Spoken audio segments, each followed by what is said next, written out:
तुम्हारा सबसे बड़ा दुश्मन भी तुम्हारा गुलाम बन जाएगा अगर ये 5 बातें अपनी जिंदगी में उतार ली तो। पहली बात करते वक्त सामने वाले की आंखों में सीधा देखो, चाहे वो कितना भी बड़ा क्यों ना हो, क्योंकि जिस इंसान की नजरें मजबूत होती हैं दुनिया उसका कॉन्फिडेंस तोड़ ही नहीं पाती। दूसरी बात, भीड़ में या मुसीबत के वक्त कभी खुद को टूटा हुआ मत दिखाओ। याद रखना, दुनिया हमेशा वहीं चोट करती है जहां तुम्हें पहले से कमजोर देखती है।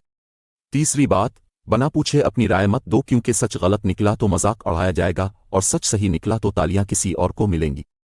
चौथी बात, अपना अगला कदम किसी को मत बताओ। सच्चे खिलाड़ी और लीडर दोनों तब तक चुप रहते हैं जब तक उनका रिजल्ट सबको हैरान न कर दे। पांचवी बात, हर सवाल का फौरन जवाब मत दो। 5 सेकंड रुक कर सोचो फिर बोलो, क्योंकि सोचा समझा जवाब ही इंसान को पछतावे से बचाता है। अगर ये वीडियो आपको पसंद आए तो लाइक और शेयर जरूर करें और मुझे दोस्त समझकर फॉलो कर लो।